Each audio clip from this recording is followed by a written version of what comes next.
Hey folks, it's Justin again, and I'm coming to you on a Monday evening, and I'm actually on time with trying to update. I did all my Q&A stuff last week, and this week I'm going to try to get through concert review, my thoughts on it from a week ago on February 15th, and then hopefully I can get to the Alan Boyd uh, lecture in the Beach Boys class at IU. And um, the other thing I was going to talk about that I wasn't sure if I could talk about was being in the studio with Alan Boyd and a class um, where we listened to some multi tracks. So if that sounds of any interest, you'll make sure you'd want to tune in for that. But for today, right now, um, I'm just going to go through about the concert. I don't have the set list on me. I guess I could load that up on my phone. But anyway, I've already took a picture of this.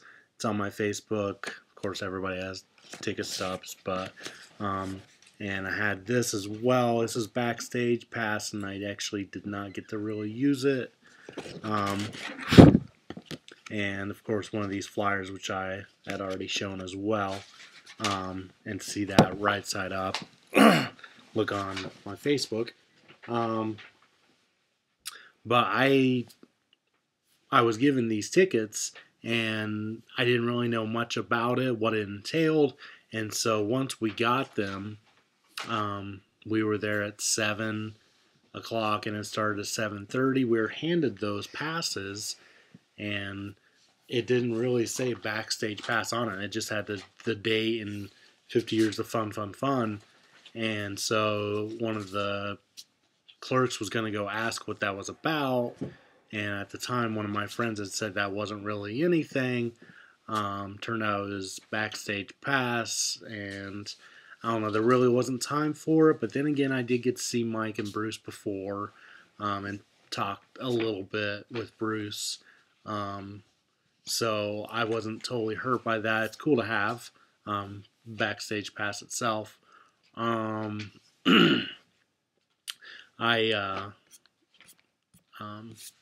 After that, we went to our seats. I got to sit by, of course, my fiance Becca and a good friend Jeff Green and Alan Boyd, which it was awesome getting to sit by all three of them.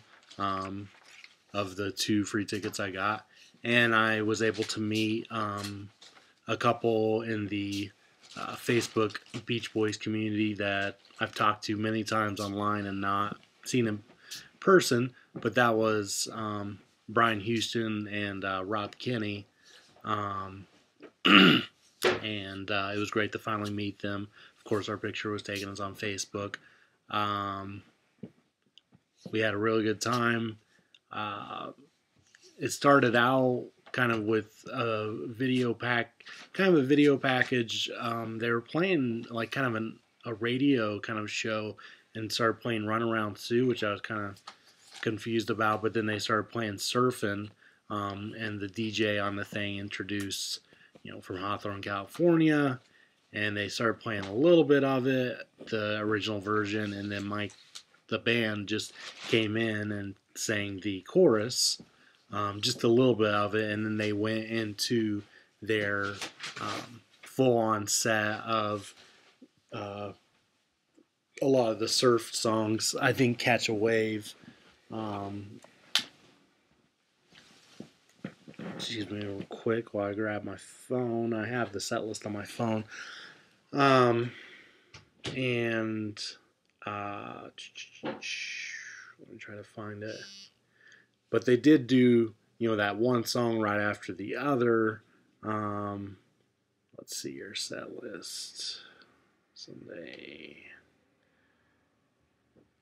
15. Okay, so, and yes, John Cowsill was on drums. Why can't I think of his name on bass? Randall Kirsch, I always misplace his name. Jeff Foskett is out there, and Mike and Bruce and Scott Totten. They go into Surfing, To Catch a Wave, Lil Honda, that's cool. Going to the beach, I always love hearing that. Being that it's not like your typical hit, it sounds like one though. Um, Do It Again and Surfing Safari. Then Mike kind of talked a little bit, talked about cell phone participation when he wanted everybody to do this, to surf for a girl, which a lot of people did. And then they went into Get You Back, which was awesome. Great to hear. I hadn't heard that since the 50th anniversary show, when David Marks sang lead on that. You're So Good to Me, very cool that they did that. Bruce sang lead. Good to My Baby, Why Do Fools Fall in Love, When I Grow Up, Darling, Be True to Your School, which they did the old joke of wham. They did that, and then Bruce pulls them up, and they make that sound effect. And they went into talking about cars, and they did Ballad of Old Bessie, which was great to hear live. I don't think I ever heard that song live. I know it was performed, I think, around the reunion tour, but I'm not sure if I heard that or not. They did Don't Worry Baby, and it was kind of funny. Ballad of Old Bessie, he introduced it as a love song for a car, saying it's the only love song for a car that they ever wrote. And they went into kind of the car songs medley. Little Deuce Coupe, 409, Shut Down, I Get Around. And then they went into a intermission, and they did California Dreamin', which they showed the video footage from the music video of California Dreamin', which I had mentioned on one of the previous videos. One of the other videos that was really interesting, a lot of them were just background stuff, but with the surfing, the surfing medley, they actually showed, it was a video from, I think, 68, and it had the guys going to a surf shop, minus Brian, plus Bruce, and they go to a surf shop, get into a van, and head to the beach. I feel like I've seen that before on YouTube. I don't know what it's a music video for, or it probably isn't a music video. But it was really cool to see that. I'm glad they used that. And Sloop John B. to Wouldn't It Be Nice.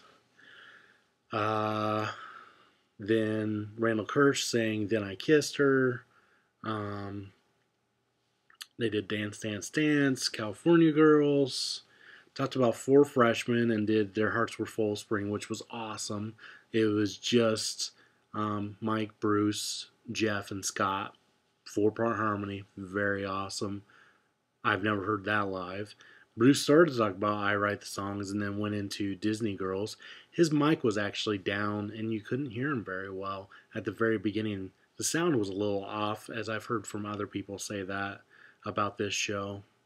Moved on to talk about the night Kennedy, or the day before Kennedy died, talking about writing the warmth of the sun. Scott sang lead on Warmth of the Sun, which is very beautiful. Bruce talks about Carl, and they sing backup and play backup of God Only Knows, while Carl sings it from live in Nebworth in 1980, which they did around the reunion tour, which was really neat. Mike talks about George Harrison and Rishikesh and the Guru Dev painting, the one that George Harrison gave him. Then they played Pisces Brothers, and went on to talk about the Maharishi, which led into All This Is That. And I will say, if you haven't noticed yet, my channel, I do have videos of Ballad of Old Bessie, let's see, Get You Back, Good to My Baby, Their Hearts Were Full of Spring, and All This Is That. So if you haven't seen those, go ahead and watch it. Good stuff.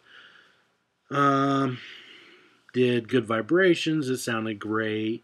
The video in the background for that had some rehearsal footage of the guys playing, and it was just, the 1966-67 band, um, and no Brian, but I'd recognized it from Endless Harmony, and I want to say Mike's wearing a red hat. He plays theremin on it, and I leaned over. I asked Alan Boyd. I didn't want to bother him too much, but I said, "Where is that footage from? I've seen it on a document on Endless Harmony. Where is it from?" He said it was one of two video recordings of the Good Vibrations rehearsal in London, I believe. They were just rehearsing Good Vibrations then. So it might have been 1968, but I'm not really sure.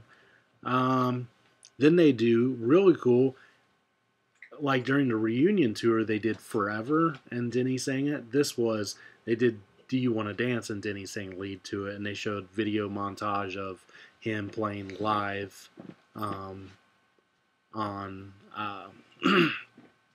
on one of the few TV shows that he played that and sang that live. They had Help Me Rhonda, of course Barbara Ann, and then Surfing USA. Then they did a encore of Kokomo, which I actually really appreciate their version on stage, even maybe more than the studio version, even though the studio version has Carl, and I much prefer him on vocals. But I really like the way they play it on stage, acoustically and everything. Mike said thanks for coming to the show. They played Fun, and that was it. And then we tried using our Backstage Pass, but unfortunately they had already left, which I totally understand, and then I needed to get home anyway. So, anyway, hope you enjoyed hearing about that, the quick note that I had about it. And I do want to plug for Jay Potter, his YouTube. He's actually doing a CD review as we speak tonight. So hopefully it'll be uploaded here in a couple days. And he does some air drumming stuff, which is always fun to watch. And it's really cool. And let's see. And he did a recent video last week on Beach Boy DVDs that he owns, which was really cool.